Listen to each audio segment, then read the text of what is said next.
Welcome to all of you dear students. We are at the unit 2 of Java, that is usage of objects and classes. Today we are going to discuss the topics anonymous object in Java, array of objects, constructor and its types, and overloading of the constructor. So let us begin with the first topic, that is anonymous object in Java. In some cases, whenever we write the examples in Java, in some cases we need the object only once. That means we have to create object only once. So object need not be given a name. Such object is called as anonymous object. That means it is the nameless object which don't have any name. Such object is anonymous object. It has no reference and it can be used whenever you want to create object only once. It can be used at the time of object creation only. Here is the syntax of creation of anonymous object. What is the syntax? New class name. This is the syntax. Here you can specify the name of the class which you have created. For example, suppose we have written the class calculation class and we want to create the object of calculation class, but we don't want to give any name to that object. So how we can create here new keyword and name of the class, that is calculation class. So this is the anonymous object because it don't have any name. And suppose you want to call any method using anonymous object, how do you call? So this is the anonymous object, new calculation class dot, this is the method name, that is fact underscore of underscore int underscore number, and in bracket value of argument, that is 5. So here this function is called using this anonymous object new calculation class. If you recall the syntax of buffer reader, in buffer reader we have used one anonymous object. So what is the syntax of buffer reader? I'll write the syntax here. Buffer reader br assigns to new buffer reader in bracket new input stream reader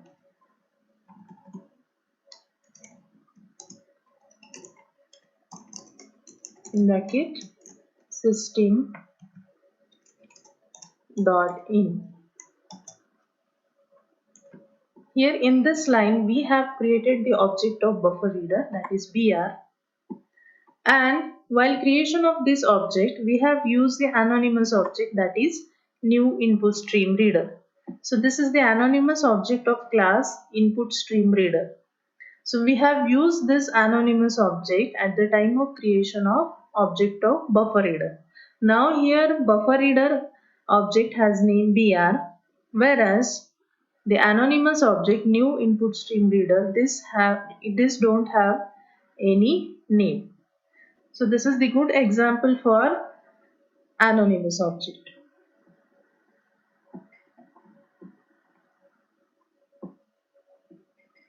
The next concept is array of objects. Now whenever we want to create a single object, or say for example 2 objects or 3 objects, then it is easy to handle those many objects.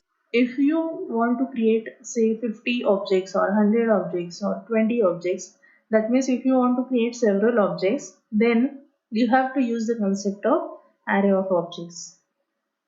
So in many cases we need to create the several objects, and for that the syntax used for array of objects is, first you have to create an array for each reference using new keyword, and then create an object for each reference using new keyword. These are the two steps followed in creation of array of objects. So first you have to create the reference for the complete array by specifying the size. So what is the syntax? Class name array name assigns to new class name, and in square bracket you can specify the size. So here array name is the array of objects. So here array name is the array of objects, and this array can store number of objects. So how many number of objects can be stored? Whatever value you are specifying in the size, those many number of objects can be stored into this array. Secondly, after creation of the array, you have to create an object for each reference using new keyword. So here you have to use the for loop for I ascends to 0, I less than size, I plus plus. Here this size is specified in the array at the time of array creation. That means these many objects can be created.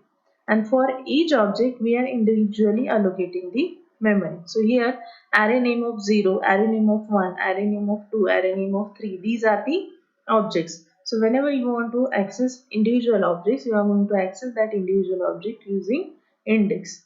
So firstly we are going to create an array reference using new, that means we are creating the array, and secondly in that array for individual object we are allocating the memory. And you have to compulsory use the for loop at this time because there are multiple objects, and for those multiple objects you have to use for loop. This is the example of array of objects. Here 5 objects are created. The class name is myRectangle and name of the array variable is R. So R is the array of objects. It will store the 5 objects and those 5 objects are given here. So R of 0, R of 1, R of 2, R of 3 and R of 4. These are the 5 objects. So using this way you can create the array of objects. The next concept is constructors in Java. So what is the constructor? It is the method. It is a special type of the method given in the class, and name of the method and class name it is same. And what is the purpose of constructor? It is used to initialize the members of the object.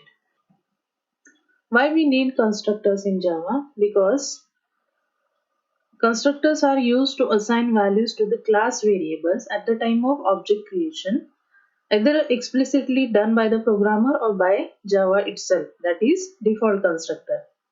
Whenever we create the object, so instead of having no value defined for the members of objects, it's better to have some value assigned to the members of the objects. So because of that, the constructors are needed. So complete definition is what? A special type of method in a class which has same name as class name and it is used to initialize the object members. This is called as constructor. So in short you can say that constructor is the method of the class, but it is the special method which has same name as the class name, and the purpose of the constructor is to initialize the members of the object. And constructor is called when an instance of the class is created. That means whenever you create the object of the class, the constructor is automatically called. You don't have to explicitly call the constructor. At the time of calling the constructor, memory for object is allocated. And every time whenever the object is created using new keyword, kindly note that every time whenever object is created using new keyword, constructor is automatically called. There are two types of the constructor, default constructor and parameterized constructor. These types are given based on the parameters which are passed to the constructor. If constructor don't have any parameter, that is the default constructor. And if parameters are passed to the constructor, then that constructor is the parameterized constructor. So whenever constructor is not available in the class, if you are not writing any constructor in the class, the default constructor is called. And you can also write the default constructor. You can also write the parameterized constructor in a class. So let us see what is default constructor. As I said, the definition, the constructor which is not having any parameters, that is called as default constructor. Constructor don't have any specific data type. Even void is also not used with the constructor because they are returning the instance of the class. So we are just writing the class name, opening closing brackets, and inside that we can pass parameters if we want. Otherwise no parameters are passed. So for default constructor we are not passing the parameters. So here there is a class TYStudent, and this is the default constructor. TYStudent here is the default constructor. Under this default constructor, inside that we have displayed one message. What is the message? Default constructor of student class. And inside the main function we have created one object of this class, that is TYStudent. So what is the syntax for creation of the object? Class name, object name assigns to new class name. So here class name is TYStudent, object name is S. Now this name is given by us. This is not the built-in one. In previous lectures we have studied how to create the object. So here class name and object name, these are user defined. User has given the class name and object name. Whatever name you want to give, instead of S you can specify any name. So here I have given the object name as S, then assigns to new and TYStudent. So here this S is the object of class TYStudent, and whenever this object is created, the default constructor is automatically called. That means whenever this line will execute, control will jump here and this statement will execute. So this default constructor will be automatically called. So you don't have to explicitly call this default constructor like s.TYStudent. You cannot call default constructor like this. It is automatically called whenever object is created. And we have not specified any parameter to the default constructor. If you want to specify the parameters, then you have to use the concept of parameterized constructor. So parameterized constructor has specific number of parameters, and again this is also used for initialization, but this parameterized constructor assigns specific values to the members, whereas default constructor assigns value 0 to the members. That means default constructor initializes the members of objects to 0, whereas parameterized constructor assigns specific values to the members of the object.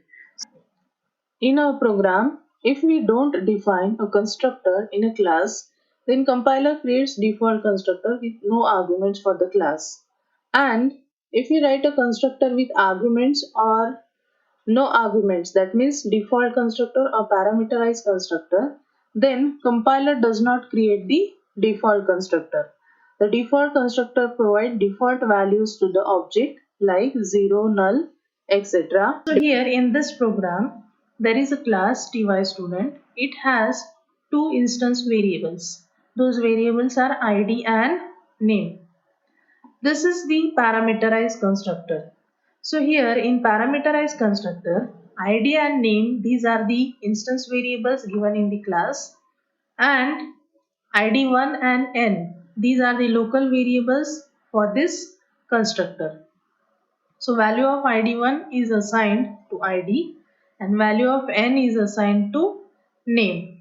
So this ID and name, these two members are initialized using this parameterized constructor. And what are the values of ID and name? Those values are passed at the time of object creation. So those are specific values. Those are not 0. Those are specific values passed whenever we create the object. Whereas in default constructor, as the arguments are not used, so in default constructor, members are initialized to 0. There is a display method which displays the value of ID and name. So program execution will begin from the main function. the first object S1 will be created and the value of ID1 here is 1 and value of n variable is Madhura. So name will be Madhura and ID is 1. And similarly, the S2 object is created with values 2 and Krutika. So ID is 2 and name is Krutika. So these values are passed through this constructor and those are assigned to ID and name. So here we are not calling this constructor explicitly. Whenever S1 object is created, constructor is called. Similarly, whenever S2 object is created, again constructor is called with different values. So for first object the values are different, for second object the values are different, and using those two objects the display method is called to display these two different values. So this is the complete concept of the parameterized constructor. The next concept is overloading constructors in the Java.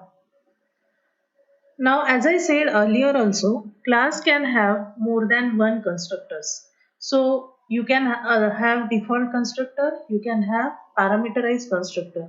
You can have multiple parameterized constructors in a single class. Like for example, here in this class, there is only one constructor and this is the parameterized constructor. You can also write more than one constructor here in this class TY student. So you can write the default constructor. You can also have this parameterized constructor. You can also have one more parameterized constructor with different parameters, or more than one parameterized constructors with different parameters. So a class can have more than one constructors. The constructor overloading, this concept is the concept of having more than one constructor with different parameters in such a way so that each constructor perform a different task. So having multiple constructor allow objects to be created in different ways. Now what is the meaning of this statement? As I said, you can write more than one constructors in a single class. That constructor, suppose the first one is the default constructor, second one is the constructor with some parameters. Those parameters are having specific data type. You can write the third constructor with the different parameters and different data types. You can write the fourth constructor with different parameters and different data types as compared to previous one. So in short, we can say that every constructor performs some different task, and according to that task, parameters are passed into the constructor and those are initialized using that particular constructor. Here in this example, there is a class sample. In this sample class, sample is the default constructor. Sample string s, this is the parameterized constructor with one parameter s. Sample int I, this is again the parameterized constructor with another parameter, that is I. So here data type of this parameter is different than the previous one. Also name is different. So you can write the more than one constructors like this with different parameters for performing different tasks or for initializing different variables. So here three constructors are overloaded with different parameter list. So three constructors are having same name, as the constructor is the um, function which has the same name as class name. So here sample, this is the name of the constructor because class name is sample. Again this is also the constructor, this is also the constructor. So there are three constructors, those are having same names with different parameters. So because of this, the concept is called as overloading of the constructor, because in overloading of the constructor, different constructor can be used in the same class with different parameters. This is the example for overloading of the constructor. So program execution will begin from this main function. Now, if you notice here, there are two separate classes. There is a class myRectangle and there is a class myRectangleTest.